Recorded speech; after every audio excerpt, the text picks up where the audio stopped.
배 한 척이 풍랑을 만나서 큰 폭풍을 만나서 바다에서 떠돌다가 무인도에 표류하게 되었습니다. 다행히 그 배에는 몇 알치 식량이 있었고 또 정말 곧사이 낭크로 그 물건 속에, 배에 있던 물건 속에 옥수수씨나 곡식의 씨앗이 있었습니다. 사람들이 생각하기를 여기가 무인도고 우리가 구조될 때까지는 우리가 이 섬에 살아야 되겠다 생각을 하고 이 곡식을 땅에 심으려고 땅을 파기 시작했습니다. 그런데 놀랍게도 땅을 파는 대로 거기서 금덩어리가 나오기 시작했습니다. 정신이 없이 사람들은 그 금을 파기 시작했습니다. 하루하루 식량은 줄어들어가고 더 많은 금을 캐기 위해 사람들은 계속 땅을 팠습니다. 나중에는 식량이 다 없어지고 그 사람들은 그 많은 금을 끌어안고 다들 굶어 죽어갔습니다. 이 사람들에게 가장 중요한, 정말 중요한 것이 무엇이었을까요?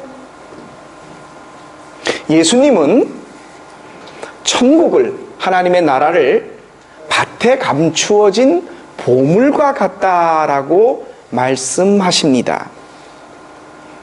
예수님은 밭에 감추어진 보물의 비유, 이 글라이키니스를 통해서 천국을 우리에게 이야기해 주십니다. 그리고 그 천국에 대하여 우리가 어떻게 생각해야 할까를 오늘 우리로 하여금 깨닫게 하시기를 원합니다.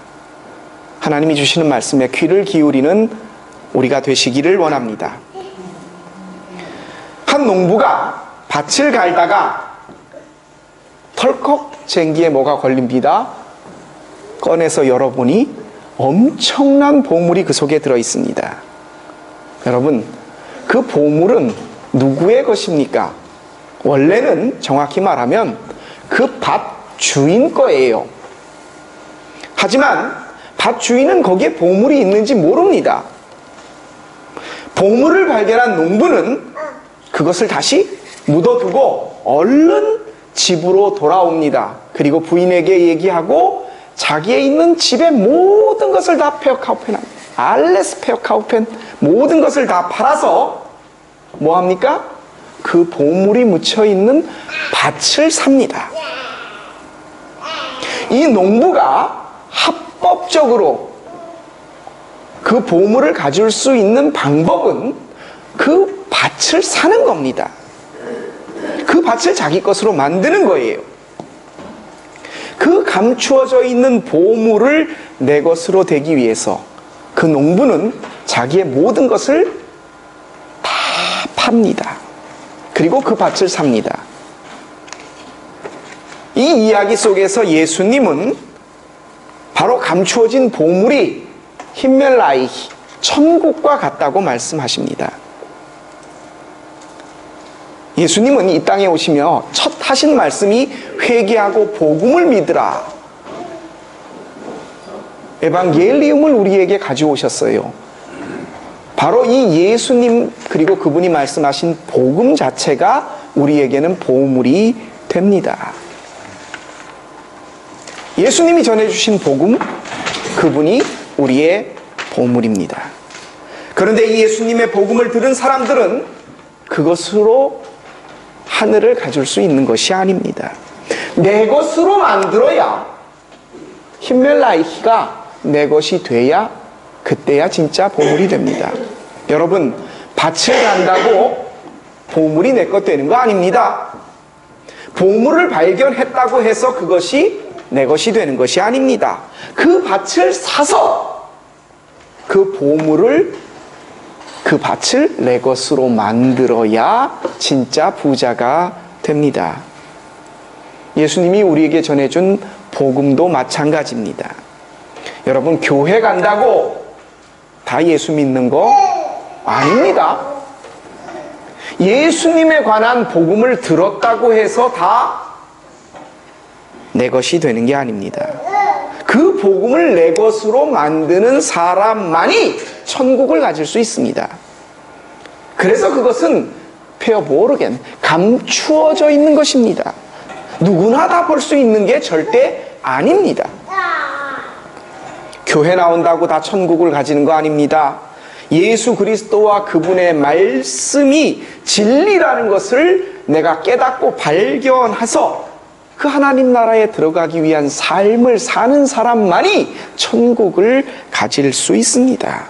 예수님이 나의 생명의 주인이 된다는 것을 고백하는 사람에게만 천국의 복음은 열려 있습니다.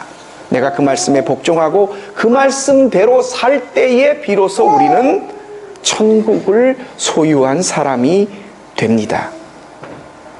비슷한 얘기를, 아주 재미있는 얘기를 여러분께 하나 해드리겠습니다. 미국의 텍사스에 어느 농부가 하나 있었습니다. 그 농부는 더 많은 수확을 얻고 돈을 벌고자 은행에서 대출을 받아서 아주 넓은 땅을 사들였습니다.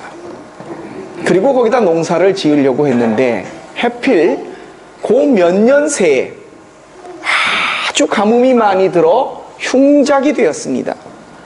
농부는 은행에서 받았던 대출을 갚아야 될 때가 되었는데 그 돈을 갚지 못했습니다. 은행의 이자, 찐젠이 계속 높아갑니다. 급기야 은행으로부터 만웅 경고장이 오기 시작했습니다. 당신이 언제까지 연체를 했고 언제까지 돈을 갚지 못하면 당신의 집과 당신의 땅 모든 것을 우리가 압내면하겠다고, 빼앗아 가겠다고요. 이 농장 주인은, 농부는 걱정이 퇴산이었습니다. 경고한 날짜는 다가오는데 하루는 어떤 사람이 와서 이렇게 말을 합니다. 당신 땅 그 주변에 보니까 석유가 많이 묻혀 있다고 얘기를 하던데요. 당신 땅에도 혹시 석유가 묻혀 있는지 모르니까 내가 한번 시추를 한번 해볼까요? 어차피 경고가 날라와서 이제 건 갚을 능력도 없고 그 땅을 다 날릴 거면 해보라고, 파보라고 그렇게 했습니다. 근데 거기서 어마어마한 석유가 나오기 시작했습니다. 빚도 다 갚고 그 농부는 엄청난 부자가 되었습니다. 여러분, 이 농장 주인이 언제부터 부자였습니까? 석유가 나올 때부터 부자였습니까?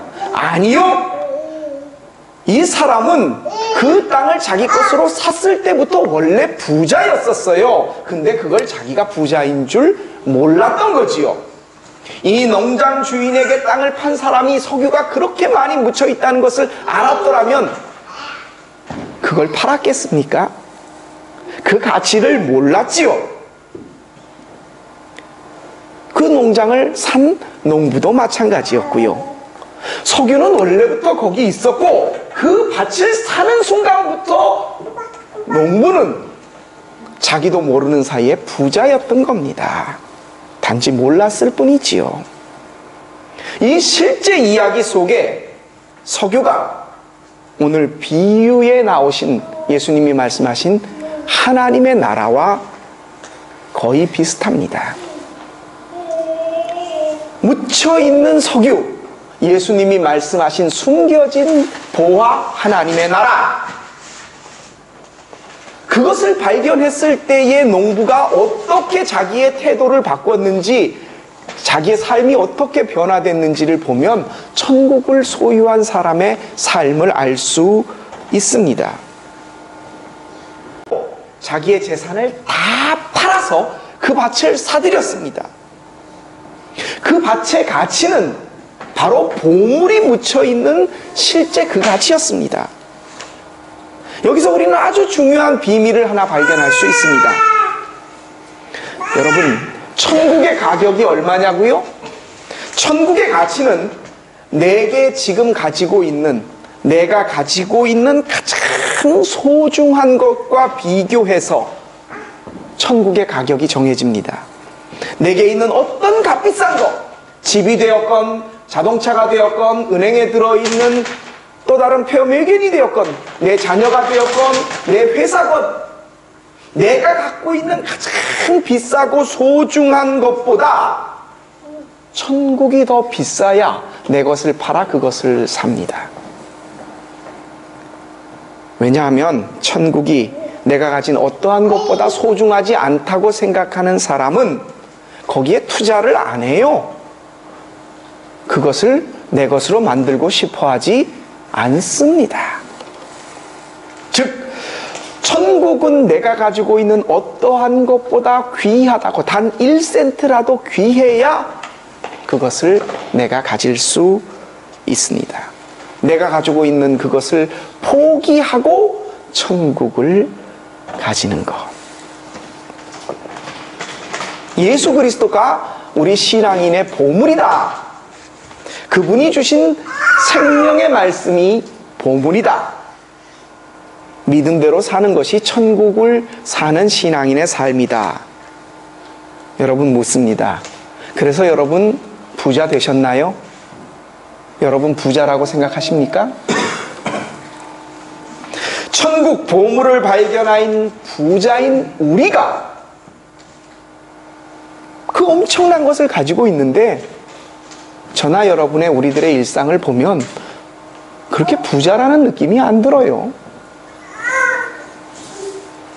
천국을 가진 부자, 그 사람이 가지는 기쁨과 만족과 자신감, 행복이 우리 있는 사람들에게 그렇게 보이지 않습니다. 부자인데 천국을 가졌는데 왜 이렇게 살죠, 우리가?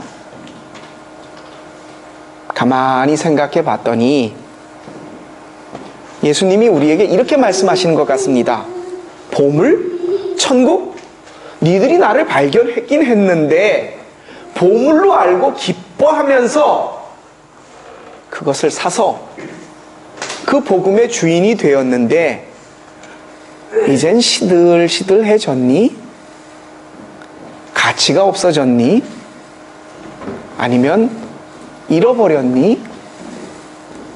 보물이라고 생각했던 예수님, 그분이 우리에게 전해준 복음, 하나님의 나라, 그분의 부활, 그분을 따르며 사는 신앙인의 기쁜 행복한 생활, 언제부터인가 우리는 그것을 잊고 삽니다. 잃어버린 건지 아니면 다른 사람을 줬는지 천국에 대한, 복음에 대한 신앙인의 감동이 없어졌습니다. 아니 정확히 말하면 그 가치를 계산하지 못하고 또 다른 보물을 찾느라고 우리는 정신을 못 차리고 삽니다. 지금 여러분이 가장 소중하다고 생각되는 보물이 뭡니까? 자녀들 소중하죠. 좋은 직장을 갖고 거기서 승진하는 거 중요합니다. 건강하게 사는 거요 필요합니다. 인생을 즐겁게 하기 위해서 취미, 호비를 갖는 거요 필요합니다. 근데 정작 발견된 보물이 보물로 여겨지지 못하고 우리는 또 다른 보물에다가 눈을 돌리기 시작했습니다. 신앙인의 삶 속에서 우리 인생에 있어서 가장 중요하다고 생각되는 보화, 밭에 감추어진 보화를 발견했다고 하는 신앙인들, 우리들이 결심을 했습니다. 이 보물을 내가 가져야지. 그래서 신앙생활을 하고 교회 생활을 열심히 하고 예배도 드리고 말씀 속에 평안을 얻고 성도들의 교제도 나누고 전도도 했습니다. 감추어진 보물을 찾았다고 생각했습니다. 그런데 언제부터인가 이게 더 이상 보물이 되지 못하고 지루해졌습니다. 감동이 없어졌어요. 그것이 나에게 기쁨을 주지 못합니다. 또 다른 보물을 찾느라고 우리는 정신없이 살고 있습니다. 이런 우리들에게 사도 바울이 이렇게 말씀하십니다. 그러나 나는 그리스도 때문에 나에게 이루었던 모든 것을 무엇이든지 해로운 것으로 여기게 되었습니다. 그뿐 아니라 나의 주 예수 그리스도를 아는 지식이 가장 고상함으로 나는 그 밖에 모든 것을 해로 여깁니다. 나는 그리스도 때문에 모든 것을 잃었고 그것들을 오물, 코트라고 표현하고 있습니다. 오물로 여깁니다. 그것은 내가 그리스도를 얻고 그리스도 안에 있음을 인정받으려는 것입니다. 지혜를 깨닫고 경험했던 이 비밀을 깨달았던 우리 초대교회 신앙의 선배들은 자신의 모든 가지고 있는 것, 직장, 자녀들, 심지어는 목숨까지도 이것을 위해 다 내려놓고 버렸습니다. 그래서 사자굴 속에 들어가면서 기뻐 찬송할 수 있었고 장작더미에 타 죽으면서까지도 그 복음을 잃지 않으려고 자기의 목숨을 내어주었습니다. 항상 모이기를 힘쓰고 함께 떡을 떼며 기뻐하며 찬송하고 기도하고 살았습니다. 어떠한 힘든 생활 속에서도 신앙을 잃지 않았습니다. 왜요? 감추어져 있는 보물, 예수 그리스도, 그분의 부활, 그것을 발견했고 그것보다 더한 가치가 있는 것이 없다고 여겼기에 그들은 자신이 갖고 있던 귀한 것들을 다 이것을 위해 버리고 포기할 수 있었던 것입니다. 목숨까지도요. 오늘 우리에게 하나님의 나라 예수 그리스도, 그분이 전해주신 복된 소식 복음, 그분의 십자가와 부활, 이것은 더 이상 감추어진 보물이 아닙니다. 그리고 이 보물은 밭에 묻혀 있어서 내 것이 될 수 있다고 우리는 알고 있고, 그리고 실제 그것을 사서 가지기도 했습니다. 그래서 제가 여러분에게 물었던 겁니다. 부자가 되셨습니까? 그래서 우리는 그 보물에 시들해졌습니다. 한번 곰곰이 우리의 삶을 한번 돌아보십시다. 극단적인 얘기 같지만 여러분의 자녀가, 여러분의 사업이, 여러분의 직장이, 여러분의 건강이, 여러분이 즐거워하는 취미가 여러분에게 코트, 배설물로 여겨집니까? 아니 내 귀한 내 자식이 왜 똥이야? 그 말씀이 아니에요. 예수 그리스도와 하나님이 우리에게 주신 천국을 위하여 여러분이 아끼고 소중하게 여기는 그것을 내려놓을 수 있느냐 하는 것입니다. 여기서 우리는 천국을 발견하고 그것을 사기는 샀는데 또 다른 보물에 눈이 어두워 그것을 찾기 위하여 이미 발견했던 보물을 다시 잃어버린 사람들이 되었습니다. 사랑하는 성도 여러분, 밭 갈다가 보물을 발견했습니다. 예수 믿고 교회 다니며 신앙생활하다가 참 진리를 발견했습니다. 감격스러워서 두렵고 떨리는 마음으로 신앙생활합니다. 보물을 보고 기뻐하였습니다. 복음의 감격이 생활 속에 넘쳐났습니다. 집에 돌아와서 내 모든 것을 다 내려놓고 이 말씀대로 살기로 그것을 샀습니다. 예.